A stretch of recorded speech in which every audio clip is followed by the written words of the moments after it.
Thank you very much for this long presentation of biography. I will start sharing my screen. I think now, can you see it? Yes, we can, yeah. Okay, I will go for slideshow.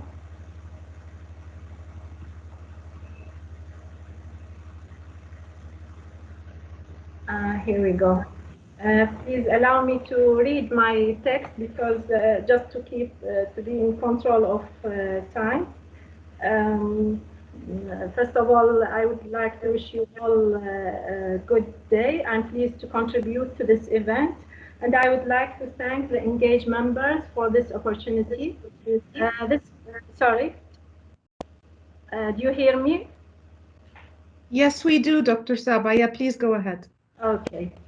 So this presentation is a summary of an article shared with Asir Fathallah, a postgraduate researcher in our Department of Architecture at Nahrien University. The theme of this presentation is about architectural heritage affected by war and how to regain lost heritage buildings in cities after war. So I'm a little moving to another scale from the previous presentations and also to another viewpoint. A building, especially if public, is a record of events and experiences stored in the collective memory, which is shared by the city's inhabitants. This stock of remembrances increases in those buildings of cultural and historical significance, as they convey the memory of successive generations, and thus form a part of the identity of society and the city as well. Consequently, any damage to such buildings affect people's memories. This paper is concerned with the phenomenon of change in the symbolic values attributed to heritage buildings as a result of abuse in a period of violence and war, and the extent of impact of such phenomenon to the decision-making to regain the lost building. The paper will examine a case study from the city of Mosul, which endured violent actions between the years 2014 and 2016 during the control of ISIS and the liberation war that followed. The selected building is the National Insurance Company by the Iraqi modernist architect Rifat Chaderchi. The paper tested the tendency of the people of Mosul towards the regaining of this building as it is totally lost right now. The paper is arranged in two sections, the relevant concepts and the case study, and then we'll go for conclusions. Values of architectural heritage. The importance of architectural heritage stems from all the significant values it holds. These include, of course, aesthetic and architectural values, contextual values, scientific, functional, social, sentimental, as well as symbolic and memorial values, which these memorial values reflect the memory of the place in relation to the people associated with it, and it provokes events of the past in the memory of the and collective identity. All these values are subject to change due to human and natural risks and opportunities as well. Some might weaken or even disappear, while others might develop stronger and new ones may emerge. The change of these values affects the will a community might display to the preservation of an affected heritage building and to regaining it when it's totally lost. Collective memory is known to be that which includes all memories that are commonly shared by the individuals of that community. It involves the integration of various different personal pasts into a single common past, and that all members of a community come to remember collectively.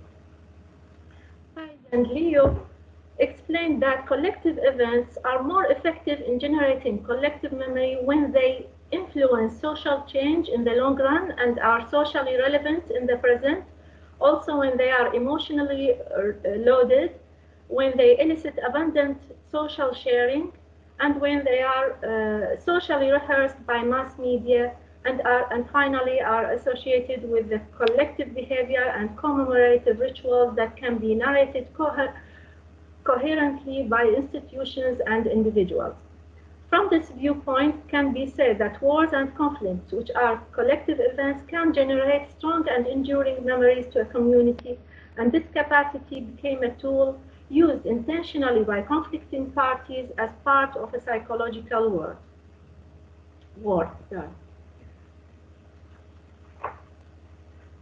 Wars and conflicts are sources of destruction to buildings and cities due to the violence that accompanies them. However, it is stressed that what is destroyed is not only buildings and structures, but architecture and places that carry meaning and significance for the inhabitants and people. The impact of war on architecture transcends its physical presence and impacts its symbolic meaning as a representation of cultural identity. On top of the list of places that are more targeted in purpose during war comes traditional buildings that store and preserve a huge collective memory transmitted from one generation to another.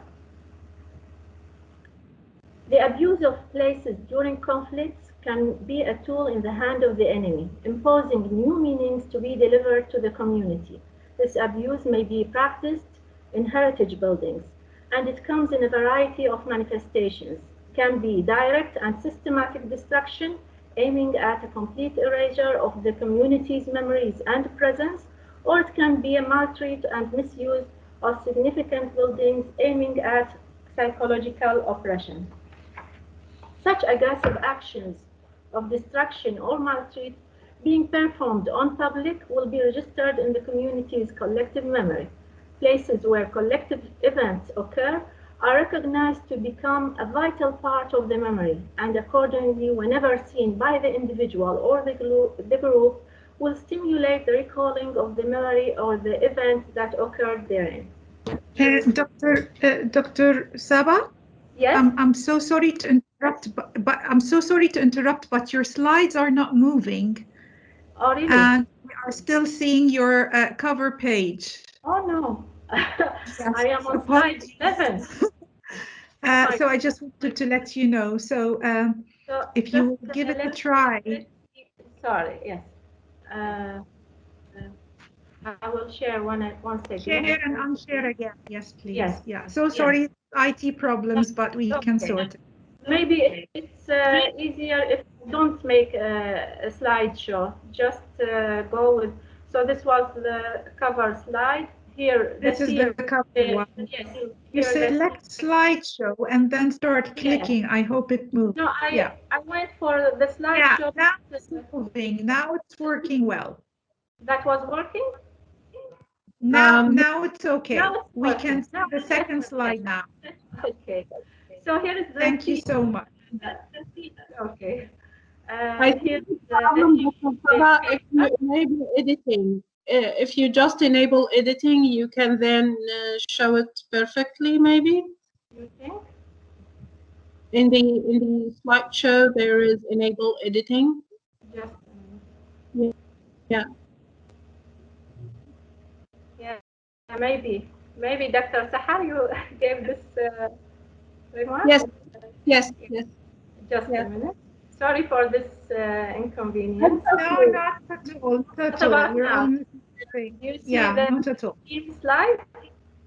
Yes, we can see them now. Yes, Dr. Saba, please carry on. Now, this is the building in question, and also the photos, of course, of the destruction of architecture in Mosul due to the war and violence. And to the left, you can see the National Insurance Company building, which is the subject. Here, the contents of the paper, 2 sections, relevant concepts and the case study. And here about the architectural heritage values, all kinds, collective memory. I think you need to flick to move these slides as well, Dr. Saba. Again, we're stuck with the second one. No, we can see the second slide only, but I think that you have moved on already. What about now? Do you see all the slides? Now we can see slide 8, yes. Okay. So, just we'll go for the building in question here. Okay, you can see to the left, the National Insurance Company building, which we are talking about. And of course, Mosul photos after war. Here the values of architectural heritage, and slide about collective memory. Here about collective events and how they become more effective in making and founding collective memory. Of course, these are several aspects by Pais and Liu. Now the abuse of architectural heritage, and I went through this also.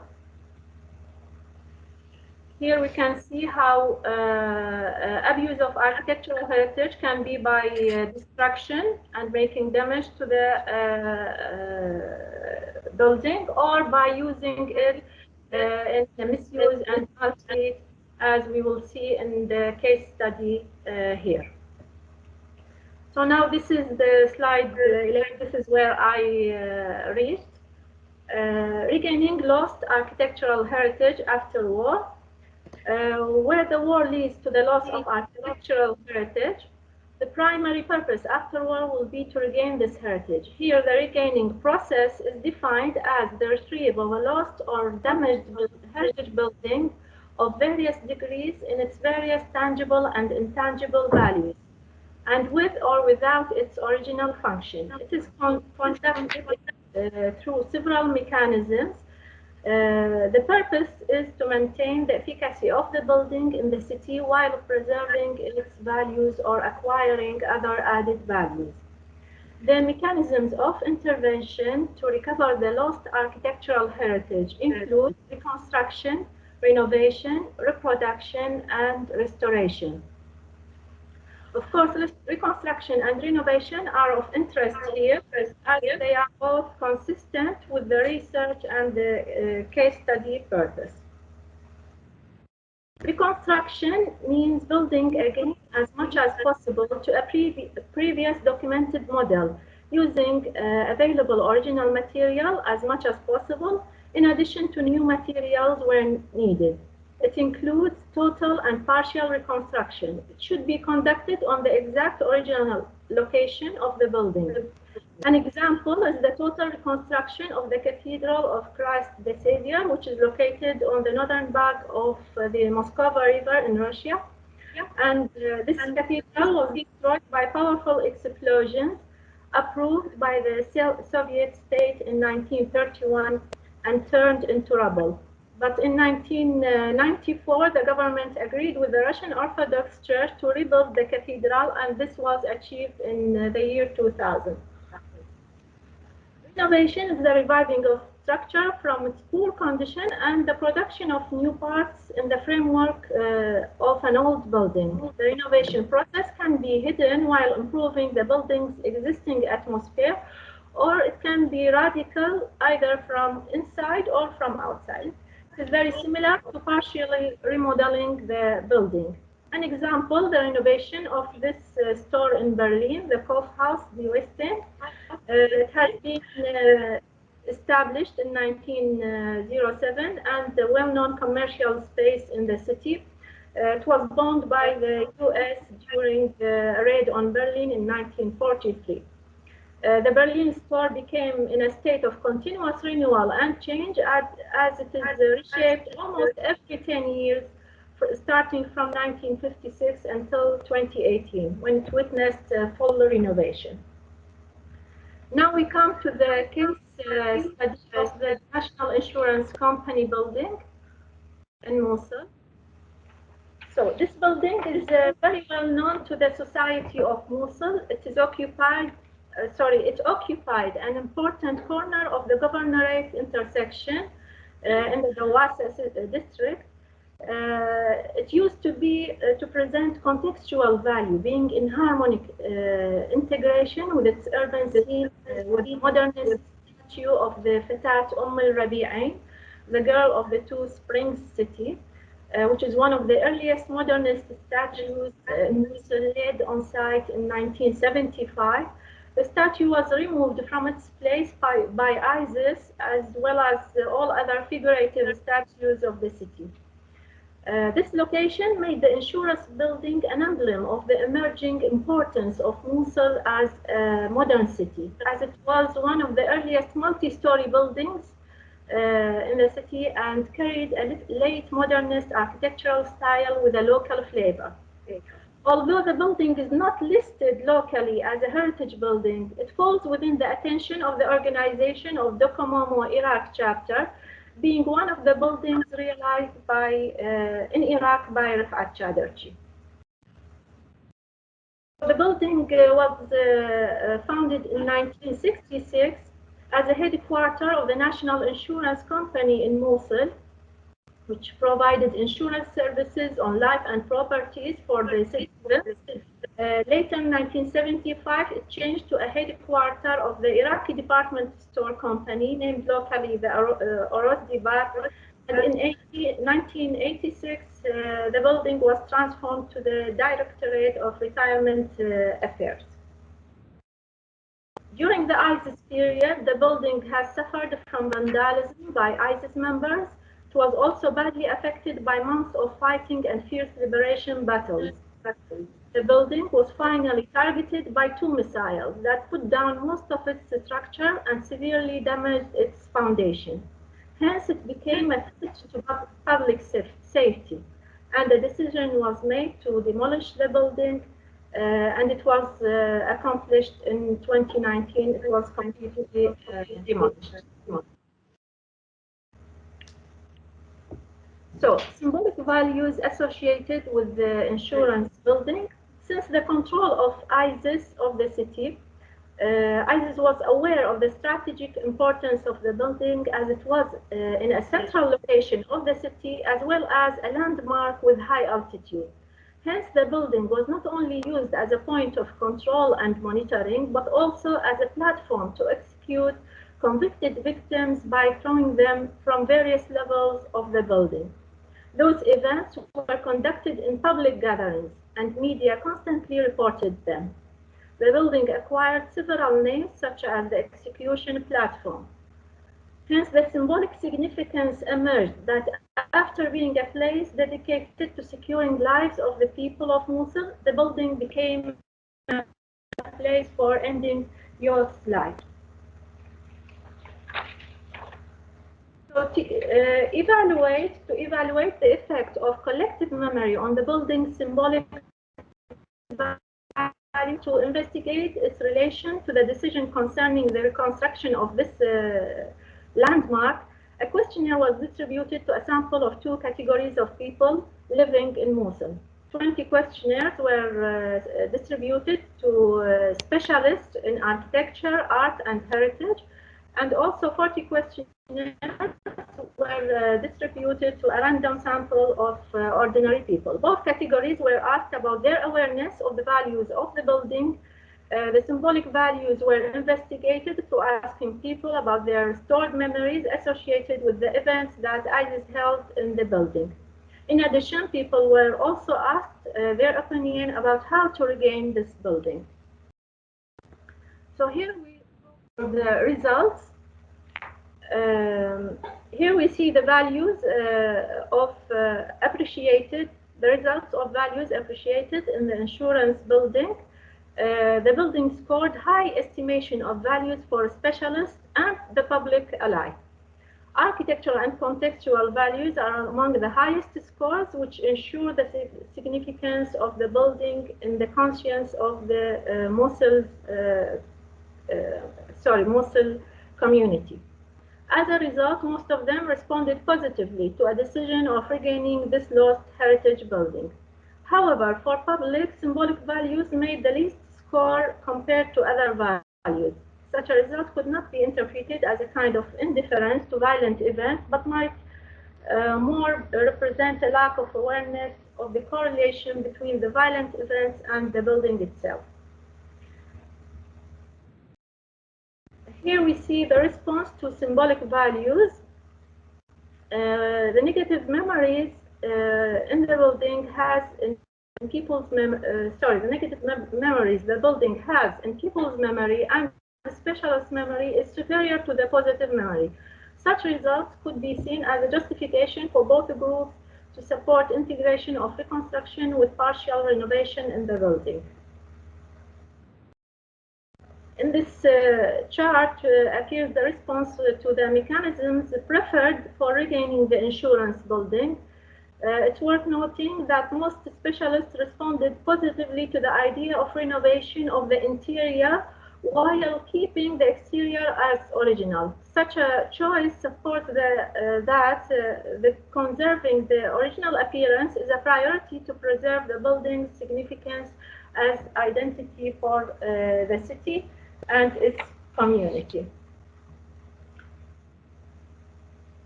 Sorry, I have something else to say. It's also noted that the reconstruction as original was relatively more requested among public than specialists. This could be interpreted in terms of specialists' superior ability to visualize a wider scope of renovation possibilities.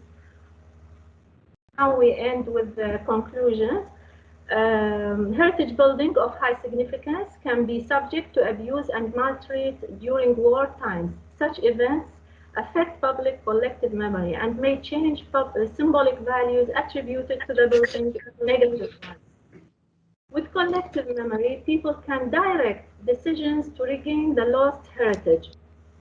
In this regard, the use of renovation mechanism might appear preferable to the community, no matter how highly appreciated the original architectural and aesthetic character is held.